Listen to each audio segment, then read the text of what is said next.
Welcome to USCHO Weekend Review for Monday, October 23rd, 2023. I'm Ed Trefzger along with Jim Connelly and Derek Schooley. We take a look back at the weekend and some of the news of the week. And we're going to start out right here, which I don't think is unexpected, seeing that a lot of top teams are taking each other on. But life at the top is difficult. And if you look at the records of teams, very few unblemished records already a couple weeks into the season. Let's start out at the beginning. Minnesota had a big win on Friday 4-0 and lost at North Dakota 2-1 on Saturday. What a great series that was. I got to catch a little bit on TV, watching the Midco broadcast out here in Boston. But I think that both teams are really good, and I don't fault Minnesota for losing that second game. I thought they were great on Friday night, and North Dakota made some mistakes. But when I really look at this, both these two teams belong in the top five, in my opinion. They're both great teams. They're going to have great years. They're poised to be very good, and I think so. I think a split out of that. Minnesota probably wanted more, but you're on the road. I mean, you'll say it as a coach, Derek. You say it all the time. You want the sweeps at home, splits on the road, especially when you're going up against one of the best opponents you can face. And I think both teams probably should be pretty happy to come out of that weekend each with a win.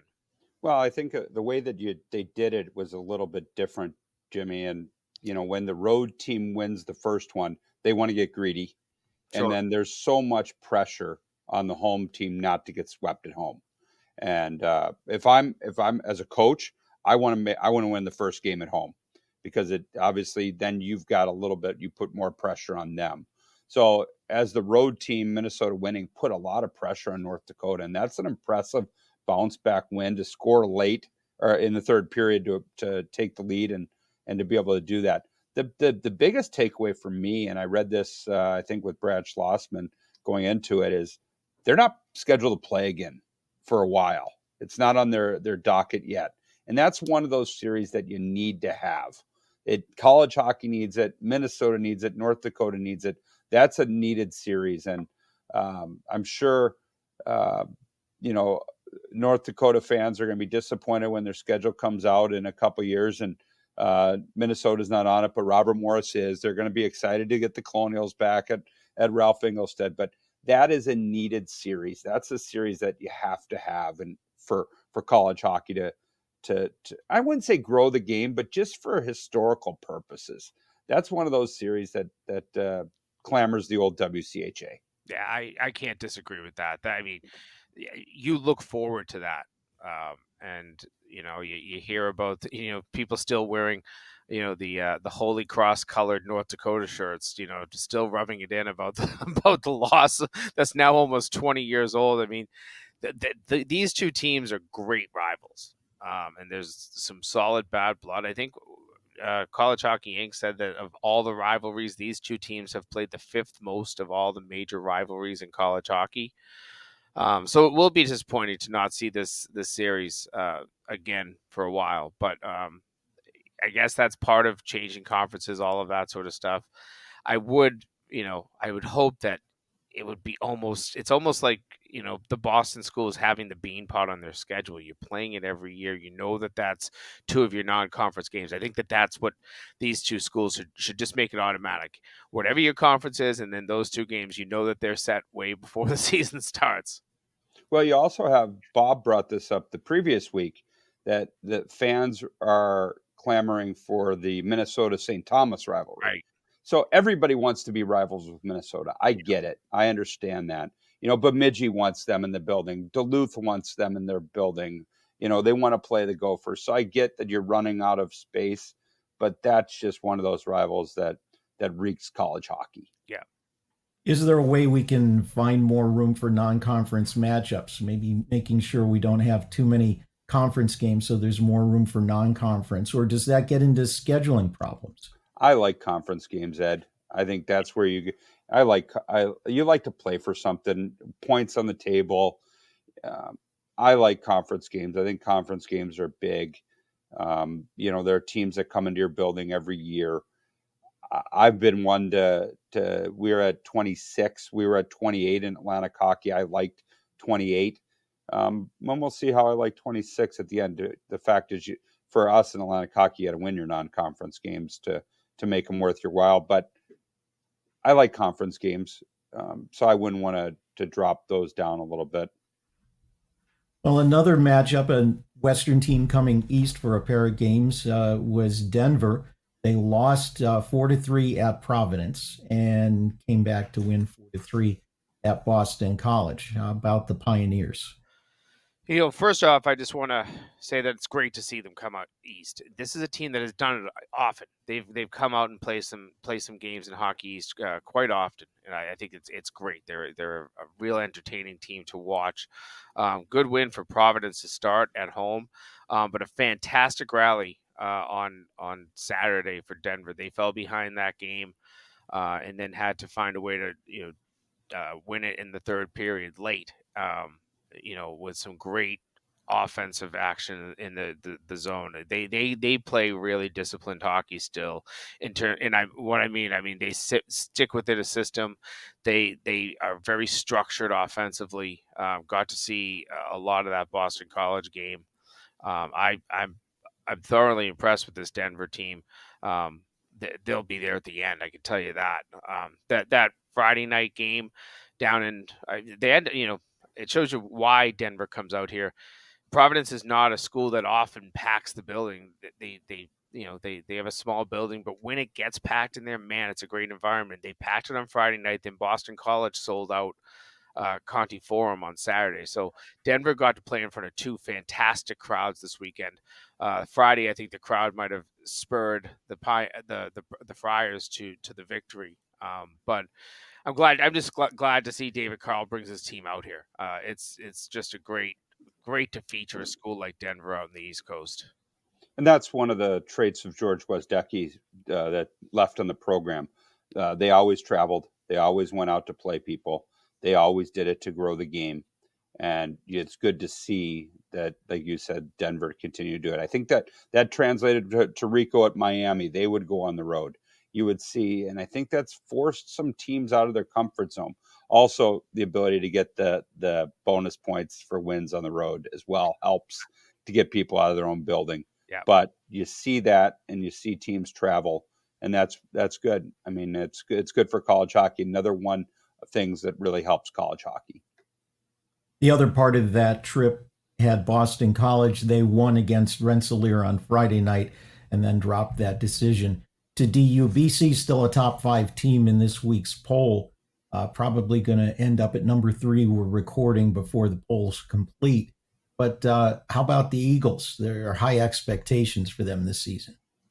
They have plenty. There's a reason to have those expectations. They have tons of offensive depth. I think that Saturday game is probably one that they know slipped away, and it would have been great to sweep that weekend. They handled RPI well, but then let that one slip away, having a lead in that game against a top. That was one of the 2 featured games this weekend when you think about it too. That in Minnesota and North Dakota. So I think that the Eagles, they'll be great.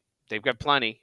Cutter Gauthier is back, and then you've added in one of the best freshman class, if not the best freshman class in the country. Names that are going to become household names like Gauthier by the end of this season. So they'll be a fine team, but I think that's one that got away from them. And you look at where they're going with their schedule. I mean, Boston College hasn't had it so easy. I mean, they had Long Island in there who gave them a battle, but they go Quinnipiac, Denver, and now they got Michigan State coming in.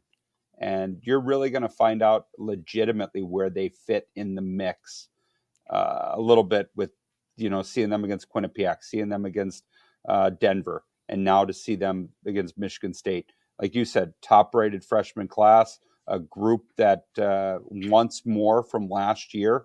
And, quite honestly, they're earning it.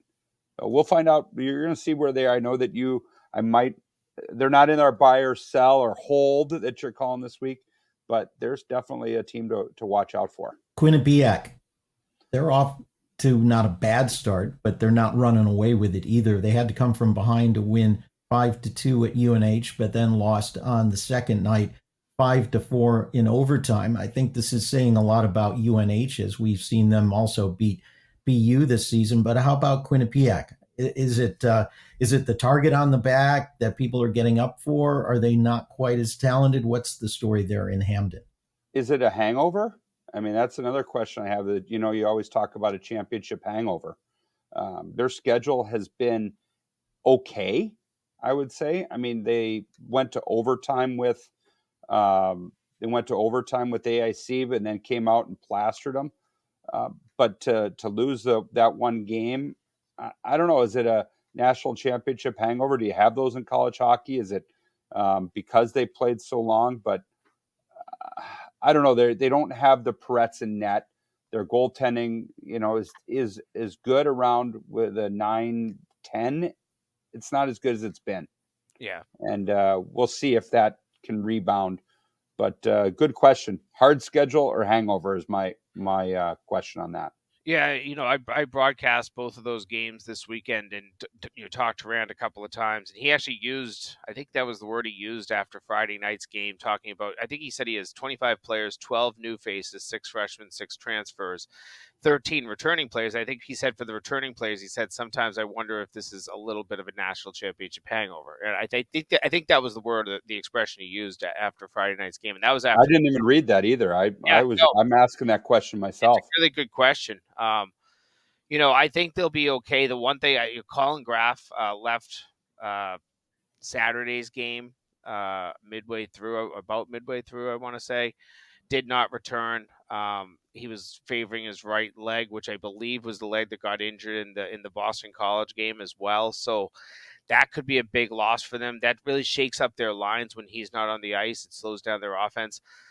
Their freshman goaltender, his name's slipping my mind right now. I don't have it in front of me, but he was not good on Saturday, and that dug them a hole. They ended up coming back and taking the lead, but just giving up. He gave up 3 goals in 5 minutes to start the game, got pulled.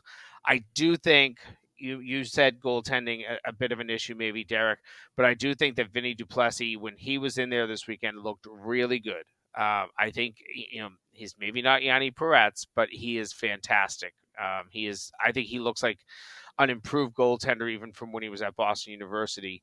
So I think that may stabilize something. When you're going back and forth, and Rand has been a coach that loves to use one goaltender, and to see him kind of trying to find that number one early in the season, it's not unexpected when you've lost arguably the best goalie in the nation, one of the best goalies in the nation last couple of seasons. So I think now that maybe it's now going to be Duplessis' net, I think that might put some more confidence in Duplessis and maybe solidify some things. But keep an eye on Colin Graff. He's a big player for them. Set the program record for points in a season last year. He's the type of player you need in this lineup. So we got to watch for his health. That could be one of the biggest storylines for Quinnipiac. Marinoff. I can't pronounce his first name. Marte Marinoff. Yeah, 85 save percentage. Duplessis, like you said, 922. Yeah, he had a shutout against AIC in his first game. I believe he only faced 16 shots, but he let in 3 out of 4 on Saturday, and a couple of them he didn't even see. He just didn't look like he was in the game. So, and you knew though after they went to overtime at AIC that you probably could add a shooter tutor in net, and Quinnipiac was going to come out ready to play. No disrespect to AIC, no, but not at all. But that's one of those ones as AIC you try to get that one because you know it's going to be really hard the next day. We mentioned North Dakota and their series with Minnesota dropping 4-0 before winning 2-1. There were a lot of questions in my mind anyway about North Dakota with 7 freshmen and 7 transfers, including their goaltender and what they were going to be like. But the voters, the people who cover the NCHC have been really high on North Dakota. Well, they have plenty of talent. It's just young, especially on the back end. I think that's your question mark. And when you have some nights where the offense slows down, and really for the weekend to slow down, they got a split, but they only scored 2 goals. So I think that's one of their question marks. Where are the goals going to come from? And then how good can your defense and your goaltending be? I think, it's a lot of new faces. 14 new faces is a lot to incorporate into a locker room. So that's something that I think Brad Berry has to work on. But to come away with a split out of that weekend, as we said way back at the beginning here, Derek, it has to feel pretty good. And when you have that many players, you're working on your culture, you're working on your team building, and this is something to build off of. And you ask the question, who's going to score your goals? I'd say right now, probably 85% of college hockey is trying to figure out who's going to score goals for them. So you're working on small wins with a young group. You're working on building your culture, and they're 3-1 with a fairly difficult schedule with Wisconsin coming into their building. They did have Army in the first game, but that's I think that would be right. If you're looking at your schedule as a fan, you're probably 3-1. You'd be disappointed at 2-2. That means you lost one of the first games. So good start for North Dakota with all those new faces. Boston University really needed that crushing 8-2 win on Saturday after dropping the first game at Notre Dame 4-1. Is this the weekend? Is that the game that turns things around for the Terriers? You would hope so, right, Jimmy? I mean, you cover the league. I won't take your thunder, but you had to be worried about them after losing as much as they've been losing, and then coming back with a massive win. You had to be worried about it, right? I was very worried. I was certainly very concerned. I mean, this is supposed to be the darling of the league, but as I'm talking to a couple of people over the weekend, the difference between last year's team that made the Frozen Four and probably was as good as any team out there, and this year's team is the age. I mean, last year you had 10 seniors in that locker room. This year you don't. You have a lot of freshmen, and they're talented freshmen. Don't get me wrong, but you still have to acclimate these players, especially how young they are. You have so many true freshmen, 18-year-old freshmen coming in there, 17-year-old freshmen coming in there. So that's always something that I think puts a team through some growing pains. We'll get into BU a little bit later in our buy and sell segment, but I mean, the reality is I think that Saturday win probably feels as good as any win Jay Pandolfo's had in quite some time. Finally, Michigan. They won 7-1 as they got started in Big Ten play, but then a 2-2 tie at home versus Ohio State. The Buckeyes got the extra point in the shootout. What do we think of Michigan? I think the Big Ten is just tough. I think Michigan is a good team. That it's just a tough conference. It really is. They let that game slip last a week ago Saturday against UMass when UMass rallied for 6 in the third.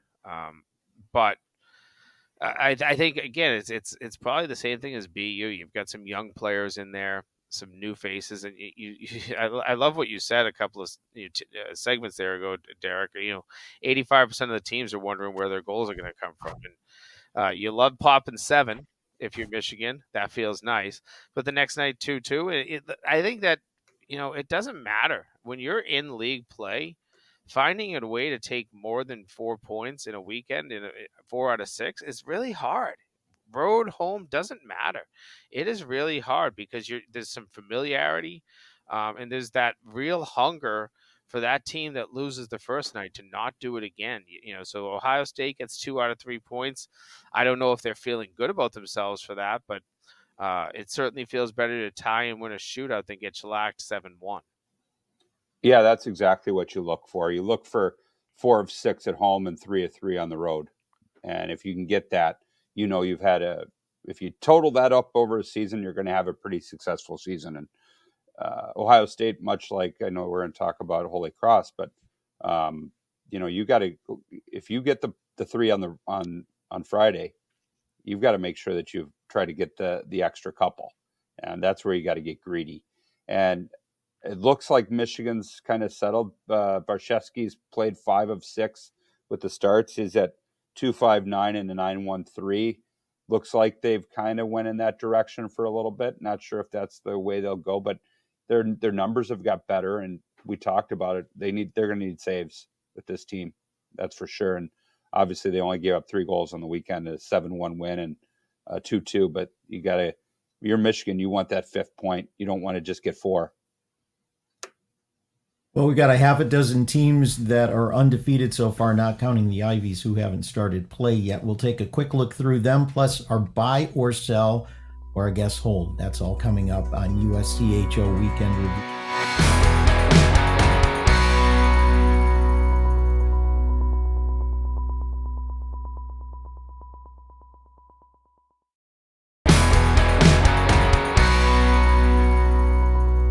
We continue now with USCHO Weekend Review, looking at undefeated teams. Arizona State got a sweep over Northern Michigan.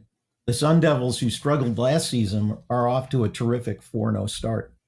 Yeah, you would have thought with them losing Doan and Master Simone, especially Master Simone late, that it would be a little bit harder on them. But getting Merrimack and Northern Michigan, they're 4-0. And in talking with Greg Powers, he said their fourth line was their best line. And he said, really, this team is so committed to playing defense compared to his previous teams. The workload on Senthenfeller has been a lot less than it's been normally. And they've got 10 players that have scored goals for them. So their production's kind of all balanced out.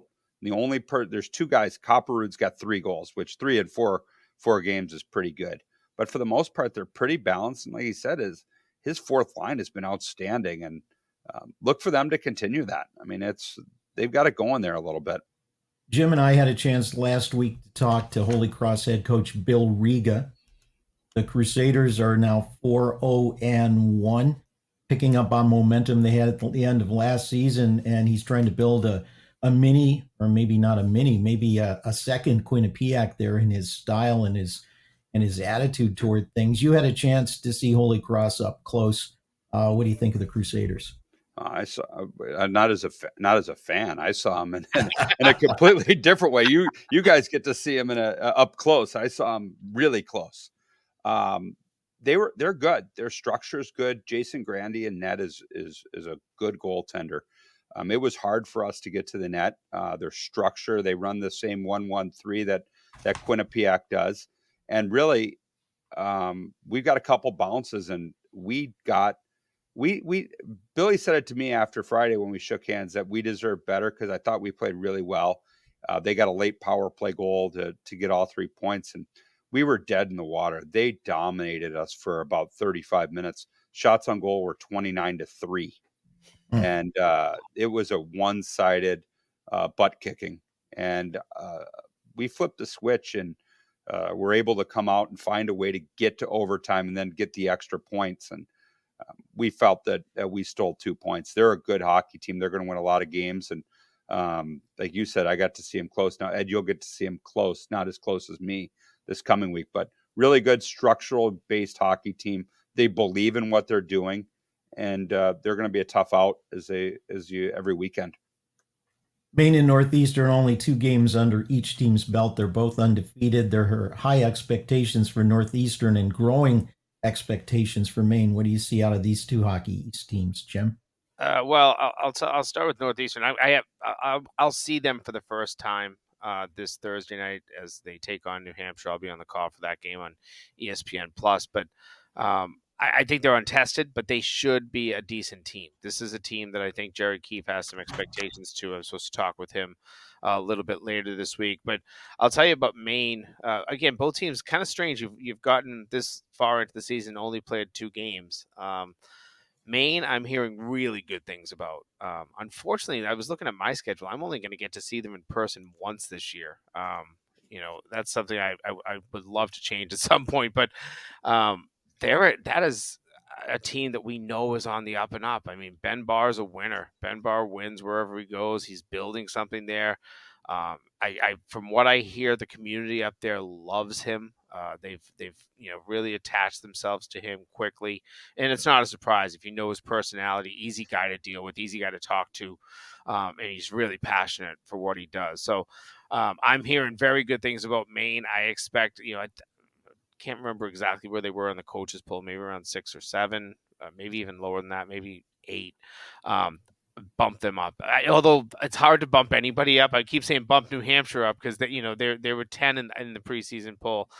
It's hard to bump anybody up in Hockey East because teams are really darn good, top to bottom. So, but I expect some good things from Maine this season. Omaha swept Niagara to be 2-0. The first game a blowout, the second game a bit closer. They now take on Ohio State. Weird that they've only played 2 games. And that's really because we've had 3 weekends of college hockey, so it's weird that they've played 2 games. I don't really know what to expect from them, but I will tell you they've got 6 in a row at home that you're going to find out a lot about them. You're going to know more after these 6 games. Actually, after the first 4, you've got Ohio State in there for 2. You've got Western Michigan coming for 2, and then you got Long Island for 2. You're going to know exactly where they are after that. To see where they go and how they play out from here, it will be up to them. But 2 games is that's a weird schedule right now. I mean, we're at 5, and I feel like we're weird. We should be at 6, and so I don't know. It's tough to say what you are. You're going to find out. This will be a better question probably for next week after the Buckeyes come into town. Colorado College is 4-0. They swept Union and LIU.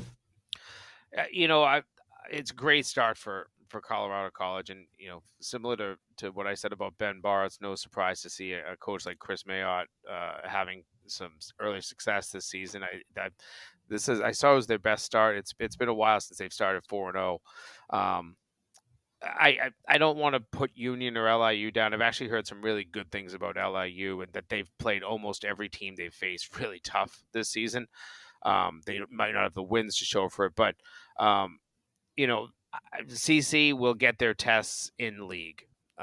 This will be a team that, we'll see if they can move up the standings in the NCHC. We know how tough that conference is. It's almost like the same thing I said about Hockey East.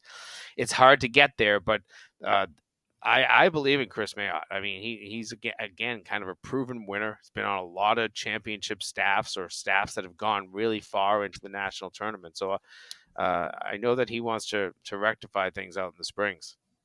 And then looking to Western Michigan, they're 3-0-1. Minnesota Duluth 3-0-2. Both teams with some good wins, some good series. What do we see out of these teams? Well, first of all, it was good to see Ty Agner back behind the bench at Bowling Green this weekend against Western Michigan. But Western Michigan's kind of got it going a little bit right now. They beat up on Ferris, then had a tough overtime game with them, and then pretty much took it to Bowling Green. And hopefully Ty being back will stabilize the Bowling Green. They've started 1-5, which you would have never thought coming out of them. But Western Michigan's got it going. They've got the offense. Are they as good as they've been in the past? Time will tell. But first snapshot, they're pretty good right now. Hey, I'll just throw in Duluth. I have high expectations. Injuries are starting to bite them a little bit. I know that has been something that I've talked to Scott Sandelin so much, and he's loved some of his teams in recent years. They haven't put the results out, and injuries have often been a big problem. So keep an eye on Duluth and injury situations there, but it's always that next man up mentality, I think. So it's how deep is this Duluth team? We're going to see that pretty quickly. Well, that brings us to our first buy or sell or hold. We're going to equivocate a little bit there for this season. We're going to start out with Quinnipiac, a buy, sell, or hold. They lost to BC. They beat AIC in overtime before spanking them the next night. A split with UNH, including an overtime loss on Saturday. The Bobcats, buy, sell, or hold. All right, I'll go first. I'll buy. I saw them in person. They're still a good team. They still play that Rand Pecknold structure that is just, it's great. I mean, their penalty kill is one of the best you ever see. They don't let up a lot of good opportunities. And I think now, as I mentioned in the segment earlier, maybe if they can settle on a goaltender and Duplessis becomes the man and wants to take this thing and run with it, that might stabilize things for the Bobcats. Ooh, you put me on the spot. I'm still with that. I don't know if it's the hangover or a hard schedule. I'm going to have to hold. I want to find out if their goaltending's for real. Is that fair? Sure. You have to buy before you can hold, so I'm going to buy. Let's say we all might have some stock already. Okay. Well, maybe we got a few. Neutral. How about it should be neutral then? Well, Not I'm play. I'm gonna buy because I think things will really start taking off when they enter ECAC play. I don't see them having more than a couple of blemishes in conference, so I think they're going to be off to the races once that league gets going. BU, they lost to UNH and Notre Dame, but then finally came back on Saturday, an 8-2 win to really rout the Irish. I'm going to go first on this one. I'm going to buy. I think this is the thing that sparks them and gets things turned around. I'm glad you went first because what was our mandate from our boss, Steve Metcalf? More Ed. That's what he said. We need more Ed. Yeah, I guess Steve's signing my paychecks now, right? Yeah. I'm going to hold on this one, actually. I want to see that they can play defense better, and I want to see that their goaltending. Matthew Caron might be. I think he's really the only goaltender they have. They don't have really a second option that I feel like they believe in. Maybe they might, but I'm worried a little bit. It's good to see them rebound, and I think at one point the shots in that game were maybe 34-11 or something like that, and that was after two periods. Something it was crazy. I mean, it's like those numbers you talked about against Holy Cross on Saturday schools. I mean, that's crazy to give up that many shots, to get that many shots, to feel like you're getting outplayed. I'm sure that Jeff Jackson's squad felt like they were facing a fire hose as BU is coming out at them, but that's a good sign. But I'll hold on BU for now. I'm not going to sell yet because I know that they've got too much talent there. But they've got to show me that they can play defense and get good goaltending. You've talked me into being Switzerland again. We got both great points. I mean, Ed, way too much talent to give up on him. Way too much to have lost by what they lost to the national development team and previous. I'm once again I'm neutral, so I'm gonna hold again. I promise I'll start having some opinions. I feel like I can't as much now, being a real coach now. I'm not a full blown member of the media yet, but I'm halfway there, so that's why I'm holding. You got 63 other guys out there ready to pick up the phone. Nah, they won't call me. Denver, they lost to Providence, a close game 4-3, rallied BC by the same score on Saturday. Buy, sell, or hold on Denver? You got to buy. I'll buy on that one. They're always there, and that's a tough trip, and they did well. So Yeah, I'm gonna buy that. I'm with you, Schools. That's a hard buy for me. I think they might be the best team in the NCAA. They have in North Dakota. I'm definitely going to buy on Denver. Yeah, I agree there. It's a big statement you just made. You just snuck that in. That was a kind of a sneaky little best team in the NCHC, and then you preface that with maybe North Dakota too. You're hedging your bet there. Well, I'm going to agree on that one too. And the thing I like about Denver, and I think this is a reflection of their head coaches, they don't have a lot of highs and lows. They're very even keeled, and a little bit of a loss against a very good Providence team isn't going to derail them. Notre Dame, they beat BU on Friday. Then, as we talked about, lost on Saturday. They're 2-3 right now.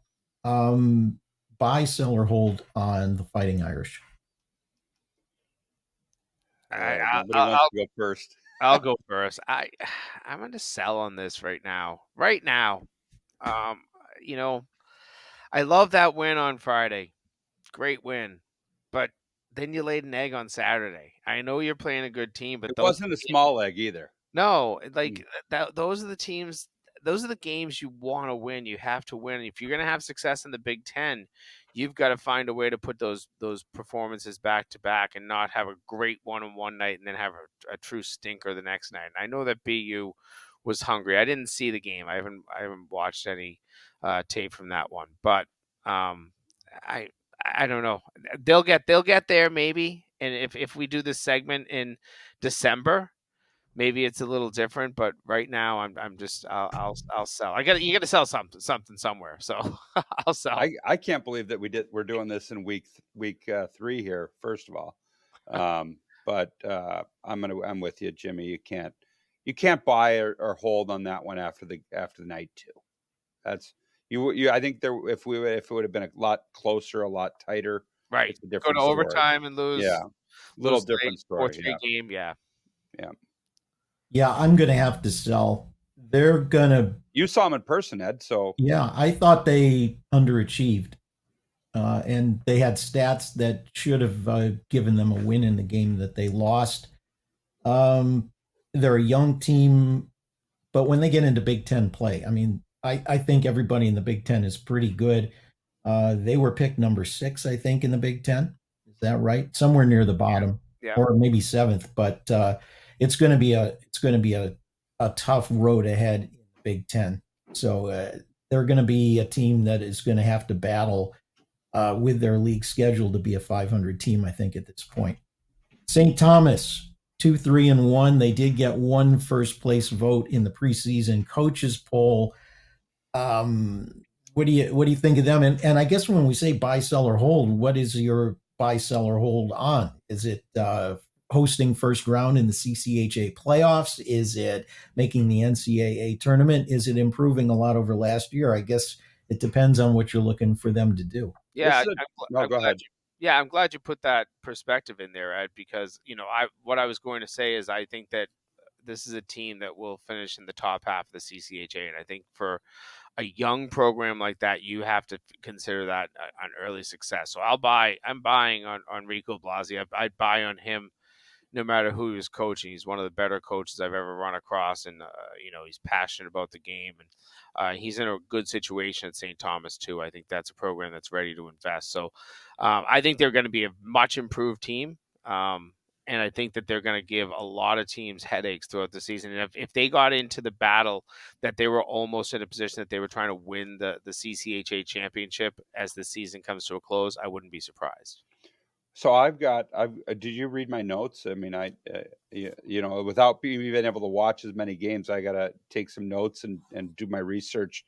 But I'm kind of in a hold scenario because I think they're very competitive. They've been very good so far. I mean, I think Ed prefaced that very well of what we're buying, selling, or holding on. Because usually we do this on the NCAA tournament. We do it on a top 10 team. There's nothing to say. I think they're very competitive. I think they're going to have a very good year. I'm with you. I like Rico a lot. He's one of those George Gwazdecky trees that always travels to play smaller schools. We get along very well. I think they're very competitive, but I don't think they're there yet. I think so. That's why when you say mid pack, I can buy on mid pack. Home ice, I can buy on that. Winning the CCHA, I can't buy on that right now. So I'm going to just stick right in the middle, and I'll hold on going high or low.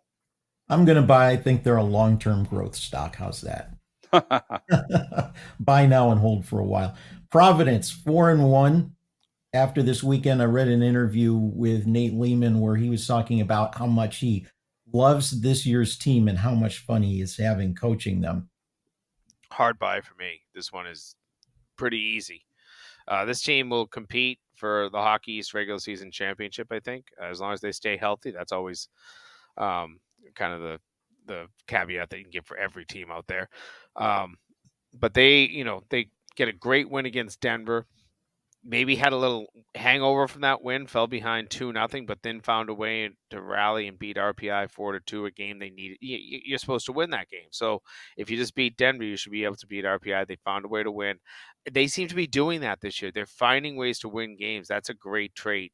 So I'm high on them, really high. I'm going to see them Saturday. I get to call their game against Vermont this upcoming Saturday. Excited to see this team, but they have some real talent on this team. Watch out for the player. His name does not look like it sounds. Hamelash. I think it's CHLEMAR, something like that. But that it said Hamelash, and watch out for that kid. Really good player. I think you're just going off because you got a free quarter zip out of Hockey East. That's why you're buying on that one. I'm with you though. I'm not a hard buy, but 4-1 and a win over Denver. They deserve to be bought. Yeah, I'll go in the buy column with that. And then North Dakota, they're 3-1 after that split weekend with Minnesota. Hey, before we buy, I mean, I don't want to hear it from any of the Western people that say that we're Eastern bias. North Dakota has been in every one of our sections here. So there's no Eastern, Western bias on this. And when people bring up West or East of the Mississippi, we're West today. I don't know. I mean, so go ahead. Sorry, Ed. All right. More North Ed. Dakota. More Ed. This is a good question. Which game better defines the team, the 4-0 loss to Minnesota or the 2-1 win? And I guess the corollary to that is this a team still finding its identity with so many new players? Well, I obviously I'm going to buy. I said that they were as good as Denver, probably in the NCHC, probably one of the top teams. I think Saturday's win is a statement win. To bounce back against your rival after getting shut out, and the comments that Bradbury made, after Friday's game, that about certain players, I don't think he used any names at all, but he certainly was calling his team out, and I love it when a team can respond. That means they really have the coach has their ear, and Bradbury had it. That win on Saturday, I think that's the one that probably defines this team a little bit more than the 4-0 loss. I'm going to hold right now, and only because I want to see, you talk long-term growth stock. I want to see how it goes against Minnesota State, how it goes against BU, and how it goes against Duluth in the next 6. You're going to know, really, you talk top team in the league, you're going to know by Thanksgiving if that's a true statement or not, because then they got Miami and then Bemidji. But I think these next 6 games, you'll find a lot about them. If they go 3-3, that I don't know if that's a top NCHC team. I think they've got to take a winning record against Minnesota State, BU, and Duluth out of this.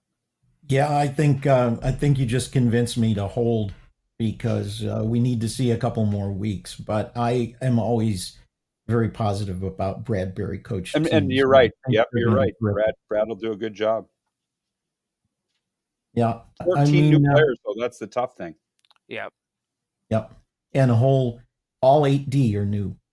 That's of course you've got you're in a similar situation with players, right? My whole team's new. You can't even count me. But I'm also going to throw another statement out here. They haven't left Ralph Engelstad Arena yet. True. Let's see where that takes you. That's why I'm a hold. So I at least got Ed on my side today. But they do have the best traveling fans in college hockey. Whoa, you're really going to go there right now. There's going to be some teams. There's going to be some teams mad at you on that one. No, it's true. I know it is, but not even a question mark. I know it's true, but gosh, you just alienated 59 other fan bases right there, Ed. This is how you can tell. The corner crew is not going to be happy with you. Well, they travel pretty well for what they are, but they don't have caravans traveling across the open prairie. And visiting arenas don't have to pull up 3 or 4 extra beer trucks for the weekend either. So you got to give it to the yes, you do. Well, we'll wrap it up right there for this week's edition of USCHO Weekend Review. For Jim Connelly, for Derek Schooley, I'm Ed Trefzger, and we'll see you next week.